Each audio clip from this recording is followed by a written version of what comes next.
Welcome to Rubab Portal. Let's explore the inspiration, our great Sahaba Raziallahu Ta'ala Anhum.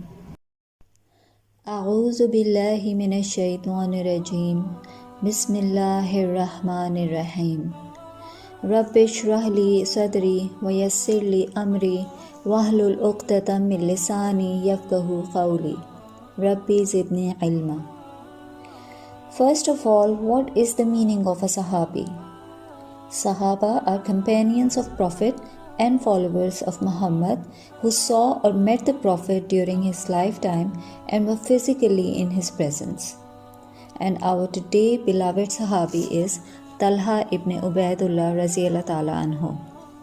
He is the wealthiest by heart and the hero of the Uhud day.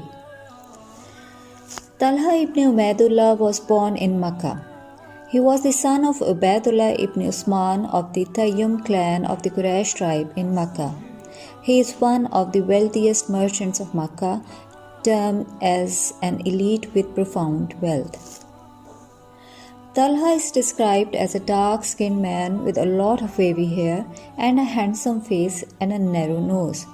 He liked to wear saffron-dyed clothes and musk.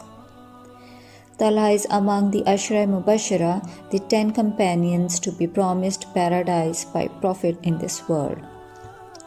His acceptance of Islam.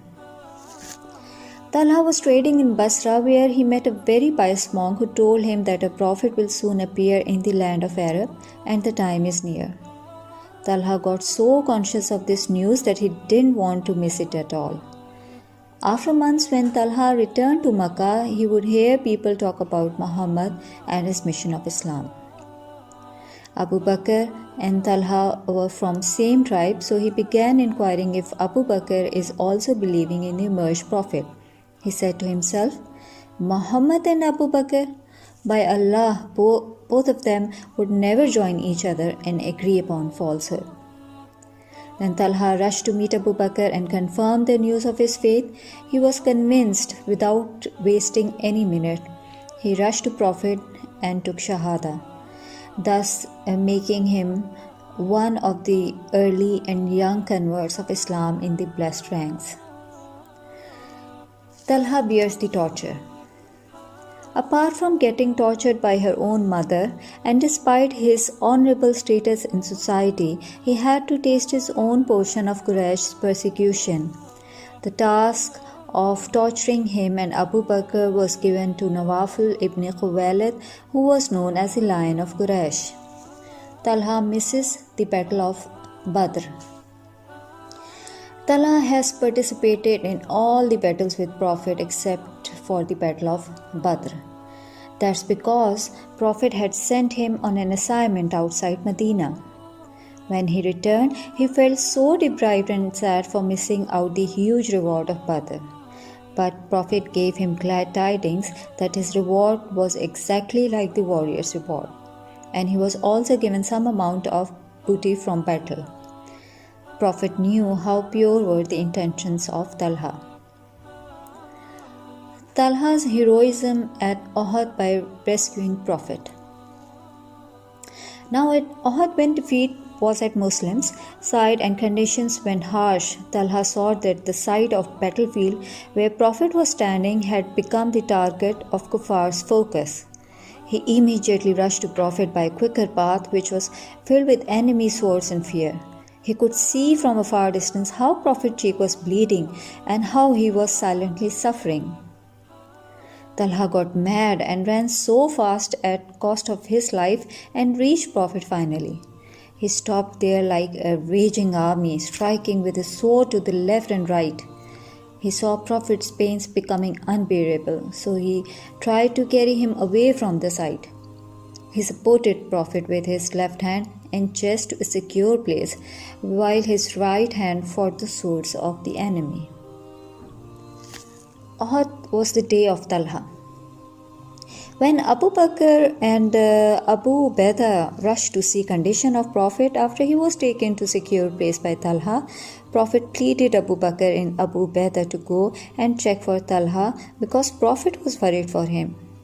When they went to see Talha, he had almost 70 stabs and his finger was cut off, making his hand paralyzed. They tried to remedy his condition. Whenever Abu Bakr recalled the day of Uhud, he used to say it was Talha's day. Talha's generosity. Talha was one of the wealthiest Muslims and his whole fortune was in service of Islam. He spent in Allah's way without a measure, that he was known he never hesitates to spend in Allah's path. For this, Prophet called him Talha, the excellent, splendid, and the generous. The more Talha spent, the more Allah doubled his wealth. Once Talha shared his worry to his wife that the wealth he possesses is too much that it makes him feel distressed. So his wife, Sauda bint Auf, advised him to give it all in the way of Allah. Subhanallah, for such a faithful, generous wife he had. So Talha gave it all in the divine cause. Jabir ibn Abdullah said, I never saw anybody giving out so much money without being asked as did Talha. He was extra merciful for his relatives, supported the orphans, helped in people getting married, uplifted the disabled, and paid debts on behalf of people. Talha gets Shahada at Battle of Jamal. Talha was martyred at the Battle of Jamal. He was pierced with a lance by Marwa al-Hakim and died a martyr. When Hazrat Ali inspected all the martyrs of battle, he stood by Talha's body and saluted him for the last time and recalled the words of Prophet that Talha is my neighbor in Jannah. Quran in appreciation of Talha. Of the believers are men who have been true to their pledge to Allah. From them some have fulfilled their pledges and some are still in hope of doing so, and they never change at heart. The Prophet recited this glorious verse and turned to his companions and pointed to Talha and said, anyone who wants to please himself by looking at man walking on the earth who had fulfilled his pledge of martyrdom should look at Talha. The Sahaba never wished anything better than this announcement, so Talha was secured towards his final destiny and his abode in paradise. Allah's blessings be upon Talha ibn Ubaidullah radiyallahu ta'ala anhu.